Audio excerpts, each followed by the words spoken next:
আসছি পরে খবরে। বৃহস্পতিবারের পর আজ ফের সন্দেশখালীতে সিবিআই কেন্দ্রীয় তদন্তকারী সংস্থার আধিকারিকরা তারা আজ ফের সন্দেশখালীতে নেজার থানার ভাঙ্গিপাড়ায় সিবিআই এর টিম মণ্ডল পরিবারের সঙ্গে দেখা করতে আসে সিবিআই এর 3 জনের দল। 2019 সালে প্রদীপ মণ্ডল, সুকান্ত মণ্ডল ও দেবদাস মণ্ডলকে গুলি করে কুপিয়ে খুন। বৃহস্পতিবারের পর ফের আজ সন্দেশখালীতে সিবিআই নেজার থানার ভাঙ্গিপাড়ায় সিবিআই এর টিম।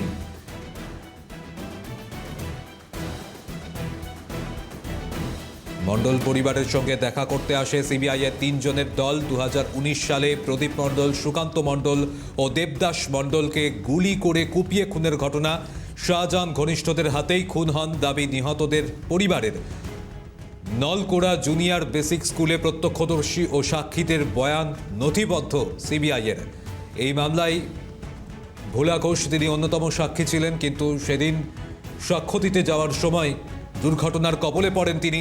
এই দুর্ঘটনায় তার ছেলে মৃত্যু হয়েছে, সত্যজিৎ ঘোষের মৃত্যু হয়েছে তার গাড়ির চালকের। আর এই ঘটনার পর থেকে আবারও তৎপর সিবিআই। নেজার থানার ভাঙ্গিপাড়ায় সিবিআই এর টিম মণ্ডল পরিবারের সঙ্গে দেখা করতে আসে সিবিআই এর 3 জনের দল। প্রতিনিধি শামীম মোল্লা রয়েছেন আমাদের সঙ্গে। শামীম, সিবিআই এর দল তারা সন্দেশখালীতে কি তারা খতিয়ে দেখলেন এবং আজ তাদের কি কর্মসূচি ছিল? জানিয়ে রাখবো, গতকালকের পর ফের আজ সন্দেশখালীর নেজার থানার অন্তর্গত ভাঙ্গিপাড়ায় আসেন সিবিআই এর 3 প্রতিনিধি দল এবং মূলত সিআরপিএফ, সিআইএস এর জওয়ানরা। এবং তোমাকে জানিয়ে রাখবো, মূলত 8 জুন 2019 সন্দেশখালীতে রাজনৈতিক প্রতিহিংসার কারণে খুন হয়েছিল 3 জন। তাদের মধ্যে অন্যতম ছিল দেবদাস মণ্ডল, সুকান্ত মণ্ডল। এই যে পরিবার, 3 জনের যে পরিবার, তাদের খুন হতে হয়েছিল এবং সেই তদন্তভার যায় হাইকোর্টের নির্দেশে সিবিআই এর হাতে। এবং সিবিআই গতকালকেও এসেছিল এই পরিবার পরিজনদের সঙ্গে কথা বলতে।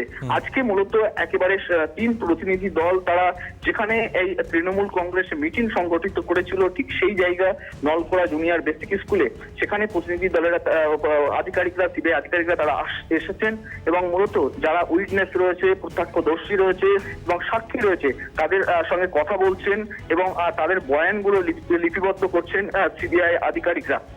অমজিৎ, ধন্যবাদ শামীম।